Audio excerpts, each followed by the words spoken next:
ఎక్కడ చూసినా వీళ్ళ గురించే చర్చ. వీళ్ళు చేసే సినిమాల గురించే హాట్ టాపిక్. అసలు మిగతా వాళ్ళకి సాధ్యం కాని రికార్డులు వీళ్ళకెలా? మిగతా వాళ్ళకి రాని సక్సెస్ వీళ్ళకే ఎలా?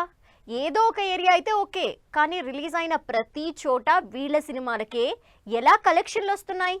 ఇంతమంది డైరెక్టర్లుంటే వీళ్ళే ఎలా బ్లాక్ బస్టర్ డైరెక్టర్లు అయ్యారు?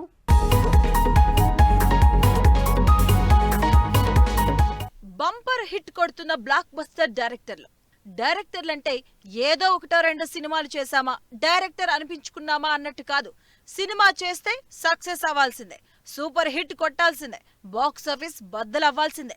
ఆ రేంజ్ లో సినిమాలు చేస్తున్నారు ఈ డైరెక్టర్లంటే ఇలాంటి డైరెక్టర్లు కాకుండా బ్లాక్ బస్టర్ డైరెక్టర్లు అనిపించుకుంటున్నారు. అందుకే ఎంతమంది డైరెక్టర్లున్నా ఈ 10 మంది మాత్రమే talk of the industry అనిపించుకుంటున్నారు.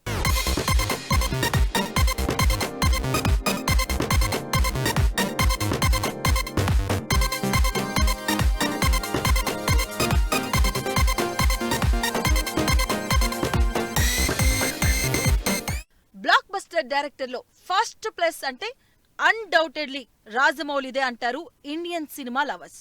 Rajamouli Indian సినిమాకి పరిచయం అక్కర్లేని పేరు.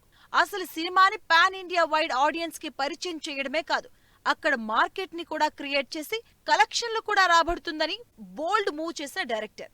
బాహుబలితో మొదలైన Rajamouli pan India journey Oscar అందుకొని RRR తో పీక్స్ కి చేరింది. 100 కోట్ల సినిమా చేయడానికే ముందు వెనక ఆలోచించిన ఈ రోజుల్లో 2000 కోట్ల కలెక్షన్లు రాబట్టి ఇండియన్ సినిమా హిస్టరీని తిరగరాసిన తెలుగు డైరెక్టర్గా ఇండియన్ సినిమా హిస్టరీలో నిలిచిపోయే డైరెక్టర్ రాజమౌళి. బాహుబలి తర్వాత రాజమౌళి చేసిన RRR 1200 కోట్ల కలెక్షన్లతో మరో రికార్డ్ క్రియేట్ చేసింది.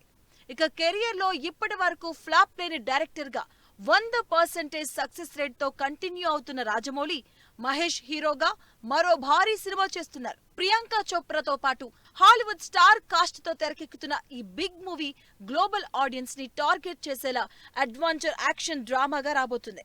అందుకే ఈ సినిమా స్టార్ట్ అవ్వకముందే విపరీతమైన హైప్ క్రియేట్ అవుతుంది.